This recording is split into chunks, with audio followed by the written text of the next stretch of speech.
नमस्कार। आकाशवाणी जयपुर अजमेर से प्रस्तुत है प्रादेशिक समाचार।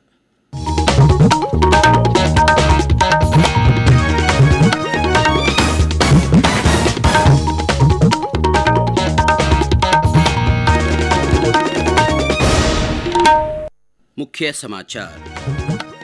प्रदेश के वल्लभनगर और धरियावद विधानसभा सीटों पर उपचुनाव के लिए आज वोट डाले जा रहे हैं। अलवर और धौलपुर जिलों में जिला प्रमुख और प्रधान पदों के लिए आज होगा चुनाव। जल जीवन मिशन के तहत प्रदेश के 3,800 से अधिक गांवों में 7,37,000 घरों में दिए जाएंगे नल कनेक्शन। और राष्ट्रव्यापी कोविड टीकाकरण अभियान के तहत देश में 105 करोड़ से अधिक को लगे टीके। राज्य में दूसरी डोज का आंकड़ा 2 करोड़ के नजदीक पहुंचा।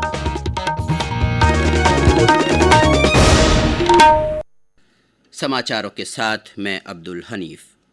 देश ने कोविड टीकाकरण अभियान के अंतर्गत 100 करोड़ टीके लगाकर इतिहास रच दिया है। इस महत्वपूर्ण कार्य में योगदान करने वाले चिकित्सकों, नर्सों और अन्य स्वास्थ्यकर्मियों का आकाशवाणी अभिनंदन करता है। इसके साथ ही हम आपको सतर्क भी करना चाहते हैं कि कोविड अभी समाप्त नहीं हुआ है।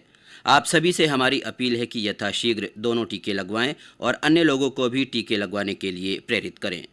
त्योहारों के समय कृपया इन 3 आसान उपायों का पालन अवश्य करें। मास्क लगाएं, 2 गज की सुरक्षित दूरी बनाए रखें, हाथ और चेहरा साफ रखें।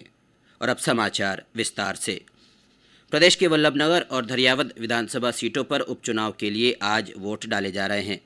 कोविड संबंधी दिशा निर्देशों की पालना के साथ सुबह 7 बजे शुरू हुआ मतदान शाम 6 बजे तक चलेगा। उदयपुर से हमारे संवाददाता ने बताया कि मतदान के लिए वल्लभनगर में 310 और धरियावद में 328 मतदान केंद्र बनाए गए हैं। और ब्यौरा हमारे संवाददाता से। दोनों विधानसभा क्षेत्रों में करीब 5,11,455 मतदाता हैं। इनमें वल्लभनगर में 2,53,831 और धरियावद में 2,57,624 मतदाता हैं। इन दोनों विधानसभा क्षेत्रों में उपचुनाव हो रहा है, जिसमें कुल 16 प्रत्याशी भाग्य आजमा रहे हैं। वल्लभनगर विधानसभा क्षेत्र में कांग्रेस से प्रीति शक्तावत, जनता सेना से रणधीर सिंह भिंडर, बीटीपी से सहित कुल 9 प्रत्याशी चुनावी मैदान में हैं। वहीं धरियावद विधानसभा क्षेत्र में भारतीय जनता पार्टी से खेत सिंह और कांग्रेस से नंगराज, बीटीपी से गणेश लाल मीणा सहित 7 प्रत्याशी चुनावी मैदान में हैं। मुख्य निर्वाचन अधिकारी प्रवीण गुप्ता ने बताया कि जिन बुजुर्ग और दिव्यांग मतदाताओं ने पोस्टल बैलेट के विकल्प का चयन नहीं किया है, उनके मतदान के लिए आयोग ने तीसरी पंक्ति की भी व्यवस्था की है। वल्लभनगर विधानसभा क्षेत्र में दिव्यांगजन के लिए स्पेशल बूथ बनाया गया है। अलवर और धौलपुर जिलों में आज जिला प्रमुख और प्रधान पद के लिए चुनाव होगा। उप प्रमुख और उप प्रधान कल चुने जाएंगे। इससे पहले कल हुई मतगणना में दोनों जिलों की कुल 492 पंचायत समिति सदस्यों में से 208 कांग्रेस, 158 भाजपा, 113 निर्दलीय और 12 सीटों पर बहुजन समाज पार्टी के प्रत्याशियों ने जीत दर्ज की। अलवर जिले में पंचायत समिति के 352 वार्डों में कांग्रेस को 134, भाजपा को 120 और अन्य को 97 वार्डों में जीत हासिल हुई। वहीं धौलपुर जिले की 140 सीटों में से कांग्रेस को 73, भाजपा को 38, निर्दलीय को 22 और बहुजन समाज पार्टी को 60 सीटों पर जीत मिली है। इधर जिला परिषद सदस्यों के चुनाव में अलवर जिले की कुल 49 सीटों में से कांग्रेस को 24, भारतीय जनता पार्टी को 21 और 4 सीटों पर निर्दलीय प्रत्याशियों को सफलता मिली है। वहीं धौलपुर जिले की कुल 23 सीटों में से कांग्रेस ने 17 और भाजपा ने 6 सीटों पर कब्जा जमाया।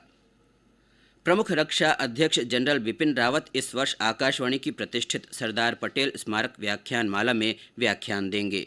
जनरल बिपिन रावत का व्याख्यान राष्ट्र निर्माण में भारतीय सशस्त्र बलों की भूमिका पर केंद्रित होगा।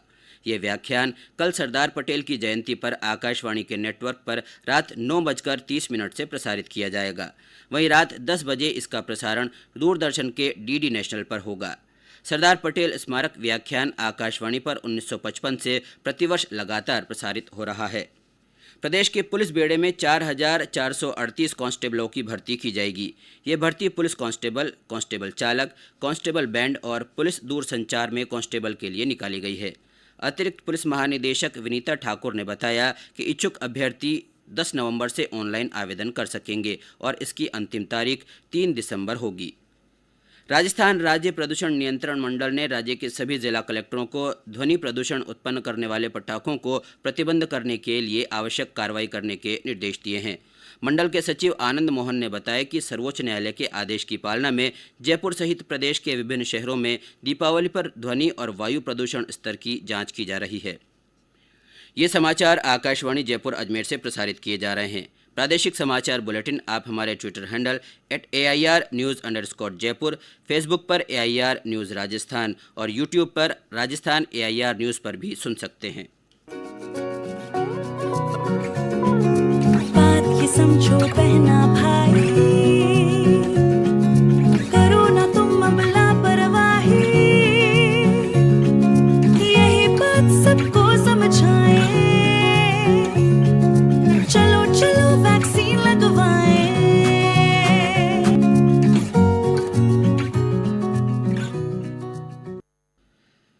प्रदेश में जल जीवन मिशन के तहत 3,826 गांवों में 7,37,644 हर घर नल कलेक्शन को मंजूरी दी गई है।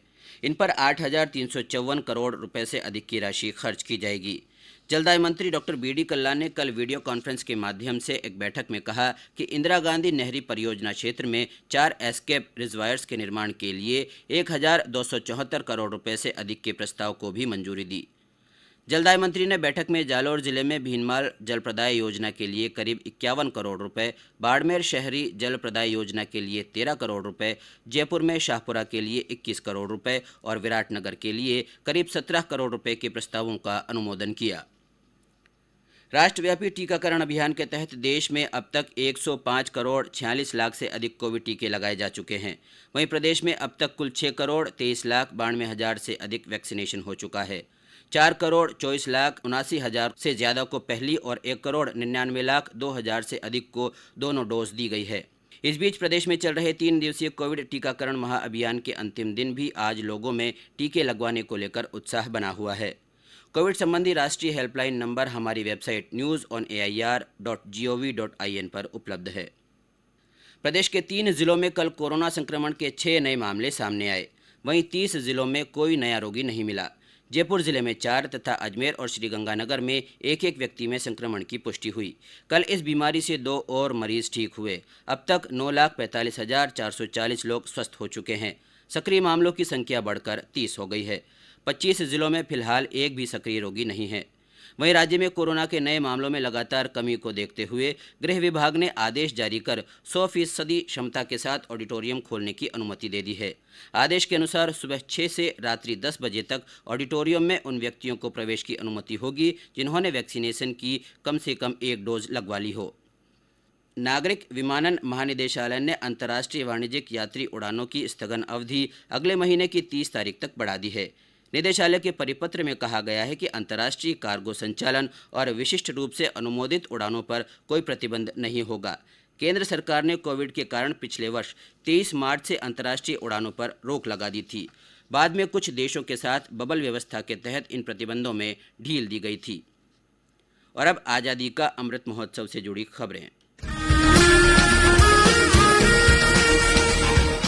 आजादी का अमृत महोत्सव।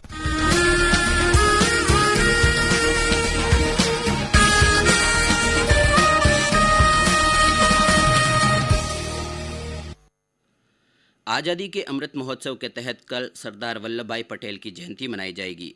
राष्ट्रीय एकता दिवस के अवसर पर बाड़मेर से स्टैच्यू ऑफ यूनिटी पहुंचने वाली साइकिल रैली आकर्षण का मुख्य केंद्र होगी। गौरतलब है कि एक विशेष पहल के रूप में आज़ादी का अमृत महोत्सव और राष्ट्रीय एकता दिवस को संयुक्त उत्सव के रूप में मोटरसाइकिल और साइकिल रैलियों का आयोजन किया जा रहा है। ये रैलियां देश के विभिन्न क्षेत्रों से स्टैच्यू ऑफ यूनिटी पहुंचेगी और राष्ट्रीय एकता को दर्शाएगी। सहकारिता मंत्री उदयलाल आंजना ने सहकारी संस्थानों के अधिकारियों और कर्मचारियों को दीपावली की सौगात दी है। अब सहकारी संस्थाओं के अधिकारियों और कर्मचारियों को अधिकतम 12,500 रुपये की राशि बोनस में देय होगी। सहकारिता रजिस्ट्रार मुक्तानंद अग्रवाल ने बताया कि विभाग ने बोनस दिए जाने के आदेश जारी कर दिए हैं। और अब अंत में मुख्य समाचार एक बार फिर। प्रदेश के वल्लभनगर और धरियावद विधानसभा सीटों पर उपचुनाव के लिए आज वोट डाले जा रहे हैं। अलवर और धौलपुर जिलों में जिला प्रमुख और प्रधान पदों के लिए आज चुनाव होगा। जल जीवन मिशन के तहत प्रदेश के 3,800 से अधिक गांवों में 7,37,000 घरों में नल कनेक्शन दिए जाएंगे। और राष्ट्रव्यापी कोविड टीकाकरण अभियान के तहत देश में 105 करोड़ से अधिक को टीके लगाए गए। राज्य में दूसरी डोज का आंकड़ा 2 करोड़ के नजदीक पहुंच गया है। इसी के साथ प्रादेशिक समाचार बुलेटिन समाप्त हुआ। हमारा अगला बुलेटिन हिंदी में दोपहर 12:30 बजे प्रसारित होगा। नमस्कार।